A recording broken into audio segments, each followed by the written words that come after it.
बिस्मिल्लाहिर्रहमानिर्रहीम। अस्सलाम वालेकुम। आप देख रहे हैं स्पेशल रिपोर्ट में हूँ आज़म आरई। नाजरीन, इसराइल और ईरान के दरमियान जो कशीदगी चल रही है और इस वक्त पूरा मशरिक़ वस्ता जो है वो जंग की लपेट में है।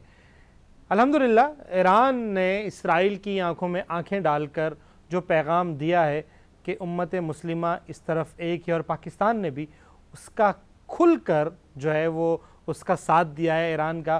पाकिस्तान ने इस वक्त एक मुसलमान मुल्क होने की हैसियत से इसराइल और अमेरिका जो उसका अलाई है उससे डरा नहीं, बल्कि कहा कि ये इसराइली जारियत है। वैसे भी हम इसराइल को कभी भी एक रियासत नहीं मानते, हम हमेशा उसे दहशतगर्द मानते हैं। नाज़रीन, आज भी इसराइल ने निहत्ते फ़लस्तीनियों के ऊपर जब जो बच्चे, ख़वातीन, मर्द हजरात निहत्ते कतार में खड़े थे, खाने की कतार में, खाने की हुसूल की कतार में खड़े थे, वहाँ पर निहत्ते फ़लस्तीनियों को फायरिंग करके 30 से ज़ायद फ़लस्तीनियों को ऑन द स्पॉट जो है वो शहीद कर दिया। लेकिन इस वक्त जो मसला चल रहा है ईरान और इसराइल के दरमियान, ये जंग किस तरफ जाएगी, मशरिक़ वस्ता जो है वो पूरी जंग की लपेट में है। बहुत सारे ममालिक ने अपने फ़िज़ाई हदूद तमाम एयरलाइंस के लिए बंद कर दी हैं। तुर्की, आज़रबाईजान, जॉर्डन, यहाँ तक के बॉर्डर्स तक बंद हो गए हैं और ये पूरी फ़िज़ा इस वक्त मिज़ाइलों की लपेट में है।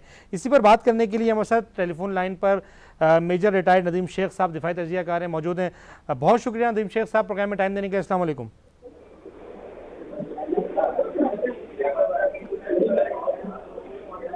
नदीम साहब, आपको मेरी आवाज़ आ रही है?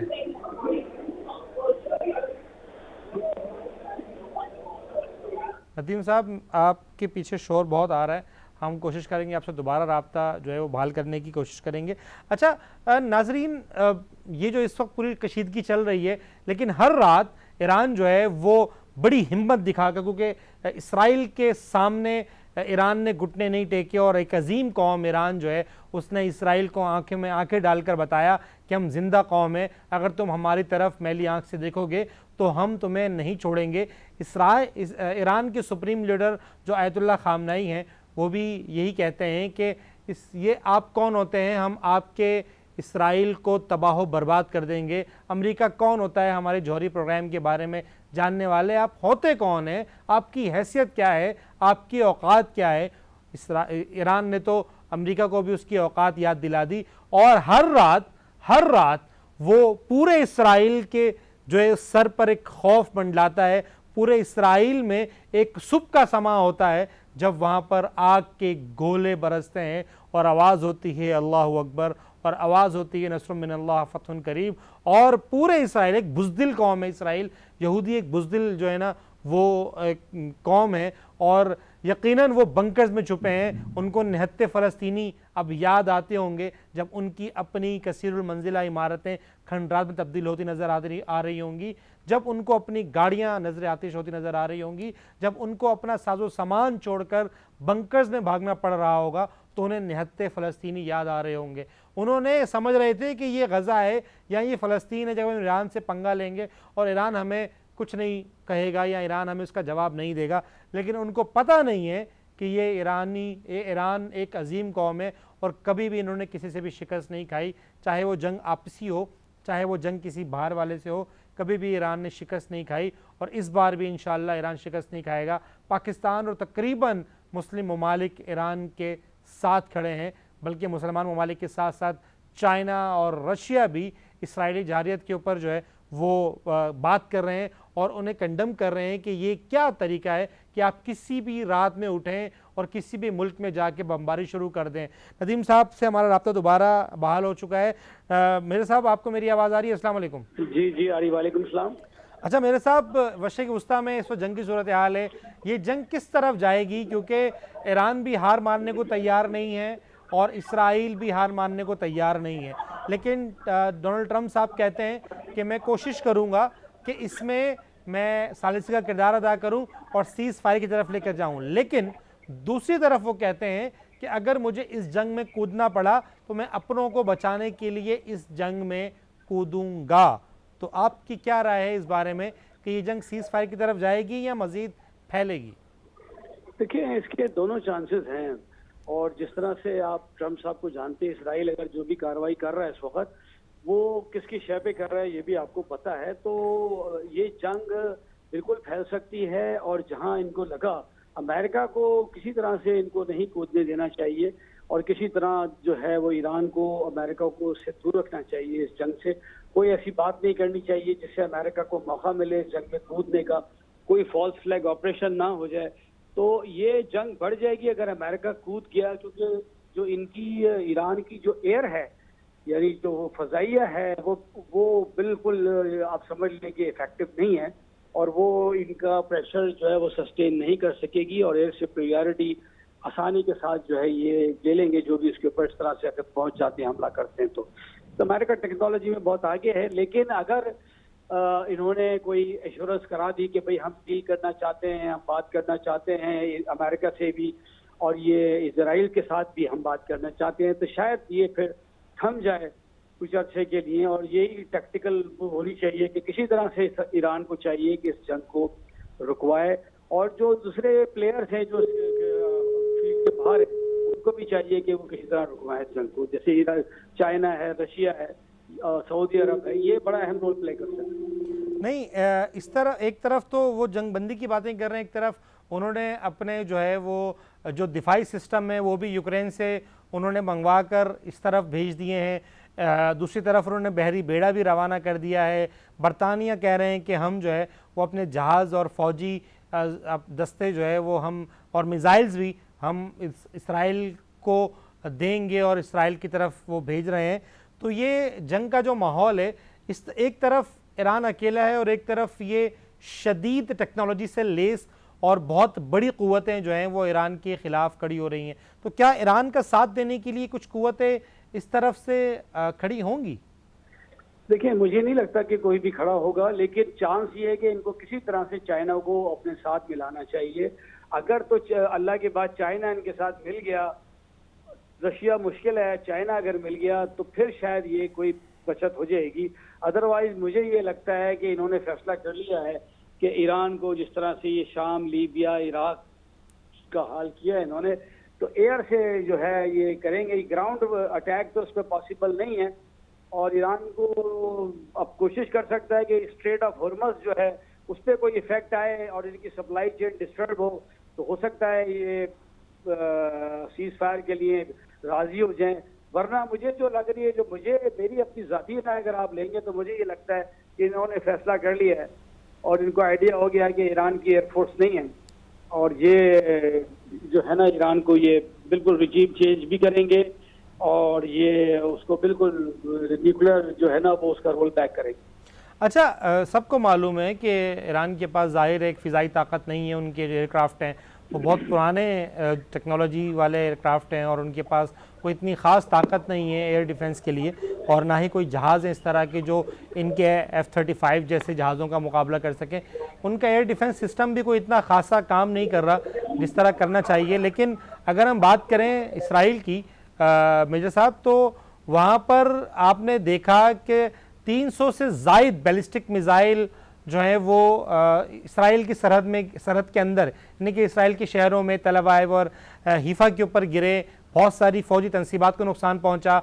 अभी तो उन्होंने पावर प्लांट को भी नुकसान पहुंचाया, वहाँ पर भी आग लगी हुई है, और पूरे हीफा में तकरीबन जो है ना बिजली मुनक़ता है, लोग बंकर्स में हैं, एयरपोर्ट में सन्नाटा है। तो इनका आयरन डोम और जो अमेरिकन एयर डिफेंस सिस्टम है, तो क्या वो उसको चकमा दे गए या उन्होंने जानबूझकर ये नुकसान बर्दाश्त किए हैं? नहीं, देखें, ये जो भी एयर डिफेंस सिस्टम्स होते हैं दुनिया के, कोई भी जो है ना वो 100% इफेक्टिव नहीं होता, बल्कि 60-70% होते हैं। फिर इसकी रेंज भी होती है कि किस रेंज में और किस एरिया को कवर कर रहे हैं। पूरा मुल्क का चप्पा चप्पा कवर नहीं होता। जहाँ जहाँ बैटरी होती है उनके हेक्सागोनल एरियाज होते हैं जिसको ये कवर करते होते हैं।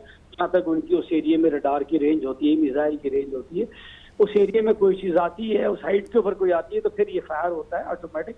तो ये ऐसा नहीं है कि उन्होंने खुद कुछ किया है, खुद तो वो करेंगे नहीं, क्योंकि उनका इंटरनल प्रेशर बिल्ड होता है, आवाम का प्रेशर बिल्ड होता है। ये सारी दुनिया से लोगों को घेर के यहाँ पे लाए हैं यहूदियों को, तो उनका प्रेशर बिल्ड होता है कि यार वापस जर्मनी जाएं, वापस जो है ना ऑस्ट्रिया जाएं, ये कहाँ हम इधर आ गए। यहाँ तो रोजाना का जो है ना, क्योंकि ये लोग इनकी जिंदगियों से भी बहुत डरते हैं, तो शायद अल्लाह ताला कोई मौजज़ा ही कर सकता है। लेकिन ये तो सारे मिल गए हैं ना, इन्होंने पहले पाकिस्तान को साइडलाइन किया है, टर्की को, लेकिन अभी भी मौका है कि अगर ये चाइना को किसी तरह से या सऊदी अरब इसमें कोई बड़ा रोल प्ले करे और खड़ा हो जाए, कतर, सऊदी अरब, चाइना, ये 3 मुल्क हैं, इवेंट तुर्किया भी, और उसके साथ पाकिस्तान भी कुछ आवाज मिला ले तो बात बन सकती है। इन्होंने असल में अच्छा, ईरान जो है उन्होंने परसों एक खत लिखा था, जाहिर है परसों उन्होंने खत लिखा है पार्लियामेंट में, यानी कि यूएन असेंबली में भी, और जो NPT जो मुआहिदा होता है जिसमें न्यूक्लियर प्रोग्राम के बारे में मुआहिदा किया जाता है, उस मुआहिदे से बाहर होने की भी धमकी दी थी, और आज पार्लियामेंट ने उसकी मंजूरी भी दे दी है। और इस जो दिफाई पार्लियामेंट है और जो यूएन असेंबली है, उन्होंने इस बात की मंजूरी भी दे दी, और उन्होंने कहा है कि आप इससे अलग हो जाएं या उससे अलग हो सकते हैं। अगर ईरान इस प्रोग्राम से अलग होता है तो इससे ईरान को क्या नुकसानात होंगे और इसराइल पर इसका क्या असर पड़ेगा? देखिए, ईरान को तो अब जिस सिचुएशन में ये फंस गए हैं, ये कोशिश तो कर रहे हैं कि ये नॉन प्रोलिफरेशन ट्रीटी है NPT, उसकी भी धमकी दे रहे हैं कि हम इससे निकल जाएंगे, बिकॉज उन्होंने कोशिश तो करनी है, हाथ पांव तो मारने हैं, यानी उससे ये मकसद होता है कि जी ये ट्रीटी जो है ना, हम इससे निकल जाएंगे तो फिर हम फैला देंगे, फिर हम जहाँ जहाँ तक हमारे पास टेक्नोलॉजी है वो ब्रीफ केस हम भिजवा देंगे, ठीक है ना, हमारे पास जो टेक्नोलॉजी है वो हम उसको डिसमिनेट कर देंगे, डिस्पर्स कर देंगे इधर उधर, तो फिर आप बाद में हमें वो नहीं बोलना है। इसलिए बेहतर है कि अभी हम NPT के अंदर हैं, हम एक जिम्मेदार हैं, हमने कहा है कि जी हम इसको न्यूक्लियर को सिर्फ अपने मुल्क के लिए जो है वो पावर जनरेशन के लिए और दूसरे प्रोडक्टिव काम के लिए इस्तेमाल करेंगे, ठीक है, हम इसको जो है वो अस्करी कामों में नहीं लाएंगे। तो ये इसका इफेक्ट कोई भी नहीं है, बेसिकली नेगेटिव भी जा सकता है कि ये सारी ताकतें तो फिर पिल पड़े कि जनाब ये तो जनाब कोई भी चीज़ में जो है कंप्लायंसेस नहीं कर रहे हैं और ये चीज़ों को अगेंस्ट जा रहे हैं, तो ये बिल्कुल करेंगे। और इसमें सबसे बड़ा जो मसला है वो यही है, स्ट्रेट ऑफ हॉर्मज़ जो है, अगर ये कुछ अरसे के लिए बंद होती है, इधर कोई झगड़ा बढ़ता है, और तो फिर शायद यूरोप पीछे हटे और इनसे कहे कि यार खत्म करो ये हमारी सप्लाई चेन, क्योंकि स्ट्रेट ऑफ हॉर्मज़ से दुनिया का कोई 25% या 21% ऑयल पर डे गुजरता है, तो ये बहुत बड़ा, और सारा यूरोप जाता है ये यहाँ से स्वेज कैनाल से, यहाँ से गल्फ से निकल के, तो ये स्ट्रेट ऑफ हॉर्मज़ जो है इसके ऊपर कोई ज्यादा अरसे के लिए अगर कोई ईरान कुछ कर सके तो फिर शायद ये लोग जो है ना वो और भी नींद आएंगे, अदरवाइज ये डिटरमाइन हो चुके हैं। मैंने जैसे आपको कहा कि मेरी राय में अब बहुत मुश्किल है कि ये इसको ईरान को ये छोड़ेंगे ये। अच्छा, अगर चाइना शामिल होता है इस जंग में एलानिया तौर पर, गैर एलानिया तौर पर तो सारे शामिल हैं, और बहुत सारे ममालिक जो है वो इसको डायलॉग्स के तौर पर तो सपोर्ट कर रहे हैं ईरान को, और यहाँ तक कि जो सऊदी क्राउन प्रिंस मोहम्मद बिन सलमान है उन्होंने भी कहा है कि उम्मत मुस्लिमा जो है मुत्तहद है, ईरान के पीछे वो मुत्तहद होकर खड़ी है। लेकिन इसका एक प्रैक्टिकली जो है ना वो किसी ने भी इसका किरदार अदा नहीं किया। तो आपको क्या लगता है मेजर साहब, अगर चाइना खड़ा होता है तो क्या फिर ये सीज फायर की तरफ मामला जाएगा या जंग फिर पूरी दुनिया में फैलेगी? चाइना, देखिए चाइना इस तरह नहीं खड़ा होगा कि वो इनके साथ आ जाएगा जंग में और वो जनाब इनके साथ जंग लड़ेगा, नहीं ऐसा नहीं होता। चाइना का खड़ा होने का सप्लाई तो दे सकते हैं ना, सप्लाई तो दे सकते हैं, तो सप्लाई भी दे सकता है, ये भी एक मॉडल है, लेकिन जो वो इस वक्त आएगा चाइना ये सपोर्ट देगा कि जनाब इसके ऊपर अगर आप अटैक ना करें, अगर आपने अटैक किया तो फिर हम आगे से खड़े होंगे, जवाब देंगे। खाली ये डेटरेंस ही कर देना चाइना, तो सिचुएशन जो है अभी सारी जगह से लिप सर्विस हो रही है जैसा आपने कहा, तो ये जबानी जमा खर्च तो सब कर रहे हैं लेकिन कोई भी इनके साथ नहीं है, और ये सारे इस वक्त एक क्रूसेडर बने हुए हैं, और ये क्रूसेडर बन के ये ईरान को जो है वो इस वक्त ख़त्म करने पर तुले हुए हैं। और इसमें यही है कि दो इनके टारगेट हैं, एक तो ईरान की गवर्नमेंट को चेंज करना, यहाँ पे रजा पहलवी जैसी गवर्नमेंट लाना, और नंबर 2 जो है ये ईरान का जो न्यूक्लियर प्रोग्राम है इसको रोल बैक करना। तो ये दोनों चीज़ें एयर से पॉसिबल हैं। इनकी थोड़ी सी गलती ये कि इन्होंने अपनी एयर को स्ट्रॉन्ग नहीं किया, इन्होंने बहुत ज़्यादा बातें तो की, बट आप मिसाइल तो आप देखिए ना, मिसाइल एक दफ़ा फायर होता है, कितने मिसाइल फायर कर लेंगे? मिसाइल एक रीयूजेबल चीज़ होती है, यानी इसको दोबारा यूज़ नहीं कर सकते, बिल्कुल ऐसे डिस्पोजेबल है वो। जबकि जहाज जो होता है वो 100 दफ़ा रीयूजेबल है, 1000 दफ़ा रीयूजेबल है, वो कई मिसाइल लेके जाता है, फिर एयर में आपको प्रोटेक्शन देता है, डिफेंस देता है। अब एयर में आपके अगर कुछ नहीं है और ये आ जाते हैं, इनके पास तो देखिए ना, आपके पास ये जो इनके पास फ्यूल टैंकर्स भी हैं, तो रीफ्यूलिंग भी है रास्ते में करके, ईरान ने ये समझा कि 1000 किलोमीटर दूर है इसराइल, तो शायद कभी हमारे पास ये जहाज़ों से अटैक ना हो सके। इससे पहले इनको मटेरियलाइज कर लेना चाहिए था। F-35 की Su-35 की इनकी डील चल रही थी रशिया के साथ, और वो 30-35 तैयार है, वहाँ तैयार खड़े भी हैं, ठीक है। ये तैयारी जाने से पहले, लेकिन ये कि इन्होंने जल्दी नहीं की, और अब इस वक्त कोई भी मुल्क इनको देने का मतलब ये कि वो मुल्क डायरेक्टली जंग में इन्वॉल्व हो जाएगा, अमेरिका उस पर सैंक्शन लगाएगा, धमकियां देगा। तो कोई भी मुल्क नहीं चाहता कि जो अमेरिकन सैंक्शंस लगे और इनको ये प्रॉब्लम फेस करना पड़े। तो इसलिए इस वक्त तन्हाई का शिकार है इधर ईरान, और कुछ इनकी अपनी गवर्नमेंट की मिस्टेक्स हैं कि उन्होंने इन चीज़ों को पहले से देखना चाहिए था। आप इतनी बड़ी अहम फोर्स को जो है इस तरह से निगलेक्ट नहीं कर सकते थे। तो अभी काफ़ी प्रॉब्लम है। अब अल्लाह रहम करे, अब अल्लाह ही बचा सकता है। मेरे हिसाब से तो ये बहुत बड़ा इस वक्त जो है ना, ये गेम करने के चक्कर में ये लोग बाज नहीं आए। बहुत शुक्रिया मेजर साहब प्रोग्राम में टाइम देने के लिए। आप बता रहे थे हमें कि ईरान इस वक्त जो है वो तन्हा है, और जिस तरह बहुत सारी ताकतें एक साथ खड़ी हैं, ईरान इस वक्त बिल्कुल तन्हा है, और इनकी फ़िज़ाई क़ुव्वत जो है वो बिल्कुल नहीं है, जिसकी वजह से शायद अल्लाह ना करे कि ईरान जो है वो भी शाम या दूसरे ममालिक जैसा, गज़ा जैसा इनका हाल हो। लेकिन वहाँ पर 10 करोड़ की आबादी है, तकरीबन 9 करोड़ की आबादी है वहाँ पर। तो उस 9 करोड़ की आबादी का क्या होगा, क्या हिकमत अमली रहेगी, फौरी तनसीबात निशाना बनेंगी, या रजीम चेंज होगी, रज़ा बहलवी जैसी जो है ना हुकूमत आएगी, क्या होगा ये तो वक्त ही बताएगा। लेकिन इस वक्त ईरान जो है वो बिल्कुल अकेला खड़ा है। नाज़रीन, जैसा कि आप लोग जानते हैं कि पाकिस्तान में इस वक्त, पूरे पाकिस्तान में बजट की एक सूरत हाल जो है वो चल रही है। मुख्तलिफ़ सूबों में फेडरल का बजट आया, फिर सूबाई बजट आया, आज पंजाब का बजट भी पेश हो गया। और बजट जो है वो आवाम के लिए कितना खुशाइंद है और कितना खुशाइंद नहीं है, इस पर भी बात करेंगे। लेकिन सब पहले मैं शुरुआत, ज़ाहिर है मैं थेबो साहब से भी, अभी हमारे साथ टेलीफोन लाइन पर डॉक्टर हुसैन थेबो हैं, उनसे हम बात करते हैं। और पहले शुरुआत हम करते हैं कि जो ईरान और इसराइल की जंग चल रही है, इसका नतीजा क्या रहेगा, और इसमें पाकिस्तान की हिकमत अमली क्या होनी चाहिए और बाकी ममालिक की हिकमत अमली क्या होनी चाहिए। बहुत शुक्रिया प्रोग्राम में टाइम देने के डॉक्टर हुसैन थेबो साहब। अस्सलाम वालेकुम। जी बात साहब, जनाब बहुत शुक्रिया। सबसे पहले आपको हज मुबारक। बहुत बहुत शुक्रिया सर, मेहरबानी। अच्छा हुसैन थेबो साहब, जैसा कि आपको पता ही है कि इस वक्त पूरे मशरिक़ वस्ता में एक जंगी सूरत हाल जो है वो चल रही है। पूरी फ़िज़ा में 22 किलोमीटर ट्रैवल करते हैं ईरानी बैलिस्टिक मिज़ाइल, और फिर वहाँ से जवाब आता है जहाँ पे इसराइली बैलिस्टिक मिज़ाइल भी हमला करते हैं। अच्छा, इन पूरी सूरत हाल में क्या देख रहे हैं कि पूरी मशरिक़ वस्ता में इस वक्त जंग मुसल्लत एयर, पूरा जो जितनी भी हमारा एयर स्पेस है तमाम मुल्कों ने अपना बंद कर दिया है तमाम जहाज़ों के लिए। ईरान और इसराइल एक दो क़ुव्वतें ऐसी हैं कि ईरान ज़ाहिर है एक बहुत छोटी क़ुव्वत है इसराइल के सामने, जब पूरी एक वेस्ट इसराइल के साथ खड़ा है और ईरान तन्हा है। तो किस तरफ जाएगी ये जंग? देखिए जी, बात ये है ना कि दुनिया में दो लोग ऐसे हैं जिनका ये मंशूर है कि वो इंसानियत के अगेंस्ट काम कर रहे हैं। एक है नरेंद्र मोदी और दूसरे है नेतन्याहू। बिल्कुल ऐसा ही। आपने हालिया देखा कि नरेंद्र मोदी ने भी वही काम किया, और उसने जेनोसाइड करने के लिए मुसलमानों के ऊपर वो किस तरह से हिंदुस्तान में कर रहा है, और सेम एक्टिविटी ये जो नेतन्याहू है वो इस वक्त फ़लस्तीन में कर रहा है, पूरे मिडल ईस्ट में कर रहा है। लेकिन उन्होंने देखा कि इनको जो सबसे बड़ा थ्रेट था वो ईरान के से था। तो ईरान के साथ इन्होंने अमेरिका बहादुर ने सबसे पहले तो नेगोशिएशन के लिए, टेबल पे बात करने के लिए, बैठने के लिए 60 डेज का टाइम दिया।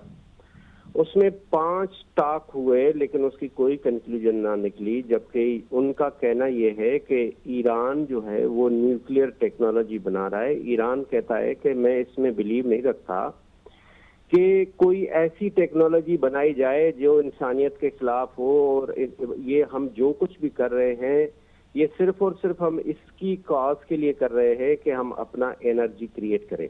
सही। लेकिन जो अमेरिका है, बेसिकली अमेरिका को जो थ्रेट है वो कोई ईरान से पर्टिकुलरली नहीं है। उनको जो थ्रेट है वो है ब्रिक्स से। अब ब्रिक्स के जो मेन इम्पोर्टेंट कंपोनेंट है, ब्रिक्स जब बना था तो ये Brazil, Russia, India, China and south Africa में बना था। लेकिन अगर आप अभी देखेंगे तो ब्रिक्स के जो इम्पोर्टेंट कंपोनेंट हैं, जो इम्पोर्टेंट मेंबर हैं, वो रह गए रशिया, चाइना एंड ईरान। जी ये हाँ। भी बैक पे हो गया है। तो ये जो वेस्ट है, खास तौर पे अमेरिका है, अमेरिका को बहुत बड़ा थ्रेट है कि ये एक नया ब्लॉक बन रहा है, जिसकी वजह से वो अपनी कॉलोनी बनाना चाह रहा है ईरान को, और ईरान में वो रिजीम चेंज करने की बात कर रहा है, और शाह का जो बेटा है रजा शाह, जी वो उनको लाके और ईरान में हुकूमत देना चाह रहे हैं। बेसिकली तो ये जो शैतानी कुव्वतें हैं, ये जो इजराइल है, इसको तो वो एज अ टूल यूज कर रहे हैं। इजराइल तो इतना छोटा सा है कि अगर ये अरब कंट्रीज के सारे लोग पेशाब भी करें तो ये आपका जो इजराइल है नेतन्याहू का, ये डूब जाए। बिल्कुल लेकिन ऐसा ही इसके है। जो बेग आप देखेंगे तो इसके जो बेग पे है वो कंप्लीट खड़ा हुआ है। वेस्ट उसके साथ साथ यूएस आप देखें, जर्मनी उसके साथ खड़ा हुआ है, फ्रांस उसके साथ खड़ा हुआ है, यूके उसके साथ खड़ा हुआ है। और अगर ईरान देखें तो ईरान इस वक्त तन तना है। सारे लोग उसको बैठ के अप्रिशिएट तो कर रहे हैं, मस्जिदों में बैठ के बदुआएं भी दे रहे हैं, इजराइल को, अमेरिका को गालियां भी दे रहे हैं। लेकिन जरूरत इस बात की है कि action speak louder than words. बिल्कुल। ये जो अरब कंट्रीज है, इनको अब आगे आना चाहिए और वो अपना रोल प्ले करें। मैं आपको दूसरी एक बात ये भी बता दूं कि ये जो अरब कंट्रीज है, खासतौर पे जो सऊदी अरब है, ये सऊदी अरब 80s वाला सऊदी अरब नहीं है। अब ये 2025 का MBS का सऊदी अरब है। ये बड़े लिटरेट लोग हैं, ये बड़े मॉडर्न लोग हैं, बड़े पढ़े लिखे लोग हैं, और ये समझते हैं कि इस वक्त इम्पोर्टेंस क्या है। खासतौर पे जो एग्जिस्टिंग ऑफ अमेरिका है इस वक्त मिडल ईस्ट में, उसकी कितनी इम्पोर्टेंस है और कल वो कितना डैमेज करेगा पूरे आपके मिडल ईस्ट को। इस वक्त उसने, अगर आप देखें तो उसने छोटे छोटे अपने प्रॉक्सीज बनाए हैं। ईरान जब हमला करने की शुरू करता है तो वो सबसे पहले साइप्रस में उसको वहाँ पे जो ब्रिटिश कॉलोनीज हैं वो उसको रोकते हैं, उसके बाद फिर आगे जाता है। तो फिर आप देखें उसको सीरिया इस वक्त उनकी कॉलोनी है, वहाँ पे उसको रेजिस्टेंस होता है। इराक में अमेरिका इस वक्त भी अड्डे हैं। फिर आगे आप चले जाएं तो मुसलमान मुल्क भी जो है वो कुछ उनके साथ मिले हुए हैं। लेकिन ईरान तन तनहा यहाँ से लेके, जिस तरह से आपने भी कहा कि 2200 किलोमीटर वहाँ पे ट्रेवल करके, और वो आयरन डोम को क्रॉस करके और तल अवीव को थोड़ा बहुत भी अगर नुकसान पहुंचाए तो ये बहुत बड़ी बात है। और इस वक्त ईरान ने थोड़े बहुत से नहीं, ज्यादा नुकसान पहुंचाया है। और तल अवीव में जो लोग हैं वो इस वक्त बंकर्स में हैं। दुनिया में 2 ममालिक हैं, एक स्विट्जरलैंड और दूसरा इजराइल, जिनके पास तमाम उनके जो लोग रहने वाले हैं उनके पास उनके बंकर्स मौजूद है। वो जब in case of war, in case of emergency, in case of fire, वो उन बंकर्स में चले जाते हैं।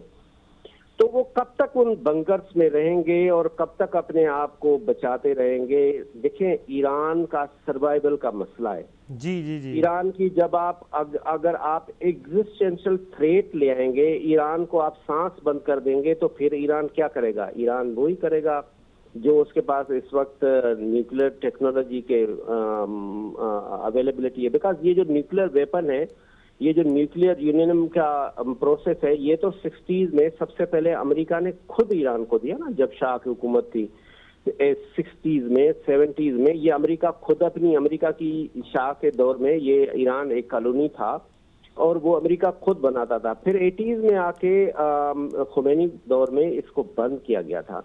और इस वक्त जो आयतुल्लाह खुमैनी है, उनका जो ये स्लोगन है कि ये जो न्यूक्लियर टेक्नोलॉजी है ये नहीं होनी चाहिए, उसके उनके फतवा है, वो उस पर बिलीव भी रखते हैं। लेकिन अगर आप किसी का सांस बंद कर देंगे, उसकी आप एग्जिस्टेंस बंद कर देंगे, तो उसके पास व्हाट नेक्स्ट, उसके पास क्या सोल्यूशन है? वो जाहिर बात है आउट ऑफ वे जाके फाइट करेगा, और ईरान इस वक्त वो कर रहा है, जिसमें वो कामयाब भी जा रहा है। हाँ, तो यहाँ पर तो मरने और मारने वाली कहानी है ना, क्योंकि उसको पता है कि मैं इतनी ज़्यादा पूरे वेस्ट से तो नहीं लड़ सकता। जब आप कोई वहाँ वाली बात, बिल्कुल यही इसी बात, ये सवाल था मेरा अगला, लेकिन आपने उसका जवाब पहले ही दे दिया कि जब आपके पास कोई ऑप्शन ही नहीं होगा कि तो फिर आप यही करेंगे ना कि भाई अब मर तो मैं रहा हूँ लेकिन छोड़ूंगा तुम्हें भी नहीं, तो आखिर में देखिए सर, यही बात ये ना कि जो उन्होंने पहला अटैक भी किया, आप देखें उसमें उन्होंने पूरी की पूरी ईरान की जो टॉप टियर की मिलिट्री लीडरशिप है वो उन्होंने उसको खत्म कर दिया और उनके घरों में सोते हुए लोगों को शहीद किया। वो तो अनबिलीवेबल हुआ ना। और उसका जवाब अगर आप देखें, अगर आप किसी भी महज़ब मुल्क में रहते हैं तो यूएन आर्टिकल 51 के तहत ये ईरान का रिस्पांस बनता है। और मैं समझता हूँ कि इस वक्त ओआईसी का बहुत बड़ा किरदार है कि वो अपना रोल प्ले करे। और हमने कोई 40-41 ममालिक की एक फौज बनाई है और उस फौज का भी कोई रोल होना चाहिए। देखें, दुनिया में अब आपको मजीद आपको तेल काम नहीं आएगा। दुनिया में इस वक्त अगर तेल के जखायर सबसे बड़े हैं तो वो अमेरिका के पास, खुद के पास है भाई। वो अब ये अरब कंट्रीज के तेल के ऊपर नहीं अपना वो रिलाय करता। वो अरब कंट्रीज को भी ये पता है, बिकॉज जिस तरह से दुबई ने अपने रिसोर्सेस को चेंज किया है और उन्होंने एक टूरिस्ट सिटी बनाई है, तो इसी तरह से सऊदी अरब ने भी, एमबीएस ने भी नेओन सिटी बना रहा है। उनको ये पता है कि हमारे तेल की जो कैपेसिटी है, कैपेबिलिटी है, रिलायबिलिटी है, वो ज्यादा देर तक नहीं रहेगी और हमें चाहिए कि हम दूसरे सोर्सेस पे भी आए, लेकिन अपनी सिक्योरिटी भी स्ट्रेंथन करें, अपनी रिट भी जमाएं। जिस तरह से ईरान एक इतने बड़े दुश्मन के साथ, जिसके साथ पूरी दुनिया की ताकतें खड़ी हुई हैं, लड़ रहा है, अभी हमारा रोल बनता है कि रादर देन कि हम मस्जिदों में बैठ के बदुआएं करें। हमें मुसलमान भाई, ये जो हम 2.5 अरब मुसलमान हैं, 1 करोड़ ये ज्यूस हैं, वो हमारे साथ लड़ रहे हैं। तो हमें इस वक्त जागना चाहिए और मुसलमान सबको मिलके इसका जवाब देना चाहिए। जी, तो मुसलमान मिलकर किस तरह जवाब दें? आपने बिल्कुल सही कहा। यही बात ख्वाजा साद रफ़ीक साहब ने भी कही कि उन्होंने कहा कि अगर आज उम्मत मुस्लिमा मुत्तहिद ना हुई तो अगली बारी हमारी होगी। लेकिन इसका अमली तौर पर किस तरह मुज़ाहरा किया जाए? देखिए जी, अमली तौर पर इस तरह से मुजाहरा किया जाए ना कि जिस तरह से आप देखें कि इसराइल के बैक पे अमेरिका खड़ा हुआ है, खड़ा नहीं हुआ है, वो जंग कर रहा है उसके बेहा पे। हाँ जी, अब वो यूके ने उसको अपने अड्डे दे दिए हैं। इसके साथ आप देखें कि सीरिया उसके साथ, वो सीरिया अमेरिका वहाँ पे एग्जिस्ट करता है, इराक में अमेरिका। तो जो अरब ममालिक हैं वो अपने अड्डे दे दे जहाँ से ईरान की अपनी कैपेसिटी है, अपनी कैपेबिलिटी है कि वो खुद फाइट कर सकता है। तो आपको जंग में उतरना पड़ेगा ना, आपको साथ देना पड़ेगा। जबकि मैं अप्रिशिएट करता हूँ एमबीएस को। मैं अभी 2 दिन पहले मैं सऊदी अरब में ही था। ये टोटल चेंज सऊदी अरब है और अब उसको जो है वो रोल प्ले करना पड़ेगा ना। अब आप action speak louder than words. तो आपके एक्शन दिखने चाहिए, जो आप कुछ करके दिखाएं। इस वक्त रोल प्ले करें, ओआईसी का इजलास बुलाएं। दुनिया में जिस तरह से पाकिस्तान ने, जब हिंदुस्तान के साथ जंग थी, तो पाकिस्तान तो एक सॉवरेन मुल्क है और उसकी अपनी कैपेसिटी है, अपनी कैपेबिलिटी है, और उन्होंने ये साबित करके दिखाया और उन्होंने दुनिया को भी बताया। वो आप देखें कि वो फॉरेन अफेयर्स देखें और आप हमारे मिलिट्री अफेयर्स देखें, तो एटलीस्ट ये लोग अपना आवाज उठाएं और ईरान के साथ खड़े हो जाए। अब इस वक्त अगर खड़े नहीं हुए तो अगली बारी फिर हो सकता है कुवैत की हो सकता है यूएई हो सकता है सऊदी अरब की हो। पाकिस्तान की तो बारी नहीं आ सकती, ये मैं आपको बता दूं। ये जो लोग कहते हैं ना पाकिस्तान की बारी है, तो भाई पाकिस्तान के साथ तो अभी इजराइल ने कुछ दिन पहले जंग की है। वो नरेंद्र मोदी और इजराइल दोनों मिलकर ही जंग कर रहे थे, जिसको पाकिस्तान ने शिकस्त दी है। अल्हम्दुलिल्लाह, बिल्कुल ऐसा ही है। गलती से मैंने ख्वाजा साद रफ़ीक कह दिया। ख्वाजा आसिफ साहब ने भी ये कहा था कि बारी सबकी आएगी, वो किसी की बारी भी आ सकती है। लेकिन बात आपकी ठीक है कि पाकिस्तान की बारी नहीं आएगी, क्योंकि पाकिस्तान के पास एक कैपेसिटी, कैपेबिलिटी और एक जाहिर है हम लोग अपने आर्मर हैं, हम मजबूत हैं, हमारा डिफेंस बहुत मजबूत है, हमारे अटैक बहुत मजबूत है। हम ये खुदा न खास्ता गज़ा या ये वाली जंग नहीं कर रहे कि वो आएंगे और मार के चले जाएंगे। हम उनको मज़ा भी चखाएंगे, लेकिन हमारी बारी का मतलब ये है कि उन्होंने अभी जो मुद्दा बनाया है वो न्यूक्लियर जो है ना वेपन्स को बनाया है कि ईरान को न्यूक्लियर वेपन हासिल नहीं करने देंगे। और आपको याद होगा नेतन्याहू का वो बयान 2011 वाला, जिसमें उन्होंने कहा था कि हमसे गलती हुई है कि हमने पाकिस्तान को नहीं रोका, पाकिस्तान जो है ना उसको हमें रोकना चाहिए था, हमसे ये गलती हुई, हमने पाकिस्तान को नहीं रोका और पाकिस्तान जो है ना वो न्यूक्लियर पावर बन गया। और जैसा कि आपको पता है थेबो साहब कि पूरी उम्मत मुस्लिमा में वाहिद पाकिस्तान है जो सबको खटकता है, क्योंकि पाकिस्तान के पास न्यूक्लियर वेपन्स हैं जिनसे वो डरते हैं। तो हो सकता है कि अगली बारी न्यूट्रलाइज करने की पाकिस्तान की हो। देखिए जी, बात ये ना कि मैं इस पे तो बिलीव नहीं रखता कि अगली बारी पाकिस्तान की, क्योंकि पाकिस्तान के साथ तो ये मुसलसल जंग चल रही है ना। 9/11 के बाद जितने आप देखें कि पाकिस्तान के अंदर जितनी दहशतगर्दी हुई इतनी तो दुनिया में नहीं हुई। जितने पाकिस्तानी कैजुअलिटी हुई है, जितने पाकिस्तानी लोग शहीद हुए हैं, जितने पाकिस्तानी अफवाज में आप देखें कितनी शहादतें हुई हैं, ये पाकिस्तान जंग में था ना 9/11 के बाद। लेकिन पाकिस्तान ने सरवाइव किया। आपने देखा फिर 1-on-1 वार की बात हुई तो इंडिया ने अभी ये इनिशिएट किया। बेसिकली मैं समझता हूँ ये इंडिया अकेला नहीं था, इसके पीछे नरेंद्र मोदी के पीछे नेतन्याहू था और पूरी ये जो आपके वेस्ट की कुव्वतें हैं वो ये चाहती थी कि हम किसी तरह साफ से। नजर आ रहा था वो साहब, हेरोप ड्रोन गिराए हमने। हेरोप किसकी टेक्नोलॉजी है? देखिए बात ये ना, तो वो ये चाहते थे कि हम हिंदुस्तान को अपनी प्रॉक्सी बनाएं और हिंदुस्तान को प्रॉक्सी बना के फिर हम अगला टारगेट बीजिंग को दें, टफ टाइम हम चाइना को दें। तो लिहाजा उसमें तो वो बुरी तरह से नाकाम गए और पाकिस्तान के लिए कोई सोच नहीं सकता कि पाकिस्तान की कभी बारी आएगी। ये मैं ख्वाजा आसिफ साहब की बात से एग्री नहीं करता। और हम अल्हम्दुलिल्लाह सोवरेन मुल्क है, हमारी अपनी कैपेसिटी है, हमारी अपनी कैपेबिलिटी है। हाँ, लेकिन ईरान के साथ हमें खड़ा होना चाहिए।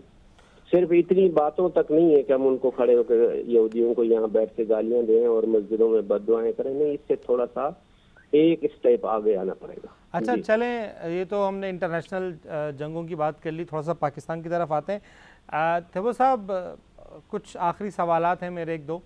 पहला सवाल ये है कि जो फेडरल ने अभी बजट पेश किया है तो उस बजट से आवाम और जो मुल्क के लोग हैं, ख़ास तौर पर जो एक आम आवाम की अगर हम बात करें और बिजनेसमैन कम्युनिटी की बात करें, तो क्या ये बजट अवामी है?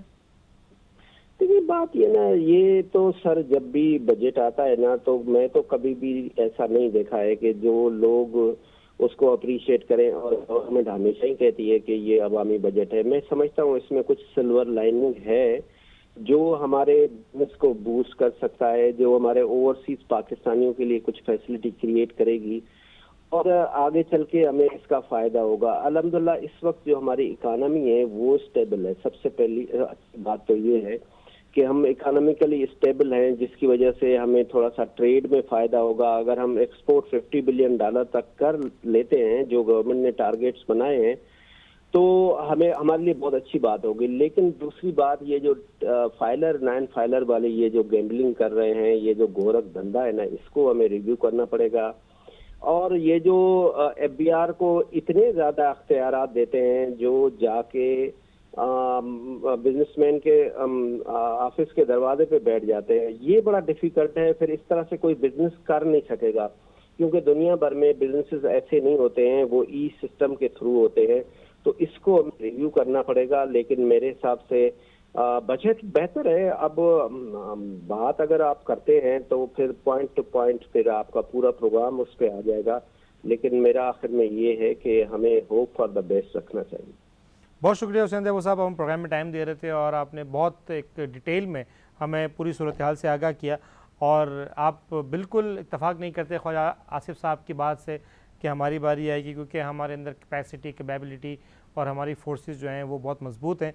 और बेशक हम एक अल्हम्दुलिल्लाह एक मजबूत कौम है, लेकिन हम फिर भी दुआगो हैं और अपने मुल्क के लिए भी और ईरान के लिए भी कि अगर पूरी उम्मत मुस्लिम एक हो जाती है, बिल्कुल एक नंबर्स जो अभी हुसैन थे वो साहब बातों बातों में कह गए, वो नंबर्स बड़े शानदार हैं। उन्होंने कहा कि 1.25 अरब की आबादी को 1 करोड़ की जो जूइश हैं वो चैलेंज कर रहे हैं। तो ये एक लम्हा फ़िक्री है कि अगर हम एक हो जाएं और इनकी आंखों में आंखें डालें और उनको बताएं कि हम कौन हैं, तो फिर ही कुछ हो सकता है। इस तरफ ईरान तनहा है, लेकिन 2200 किलोमीटर के ट्रैवल करवा कर इतने मुल्कों उसके ऊपर से एक मिज़ाइल को जब आप गुजारते हैं और जब अपनी रेजिस्टेंस भी होती है, फिर वहाँ पे आयरन डोम भी होता है, उसको चीरते हुए जब आप तेल अवीव में जब आप ज़रा सा भी नुकसान करते हैं तो मुसलमानों के दिल में बड़ी ठंडक पड़ती है और उनको फ़लस्तीन के बच्चों की दुआएं जो हैं वो लग रही होती हैं। नाज़रीन, ये था आज का प्रोग्राम। आपसे मुलाकात होगी कल के प्रोग्राम में, तब अपना बहुत सारा ख्याल रखिएगा। तब तक की मुझे इजाज़त। अल्लाह हाफ़िज़।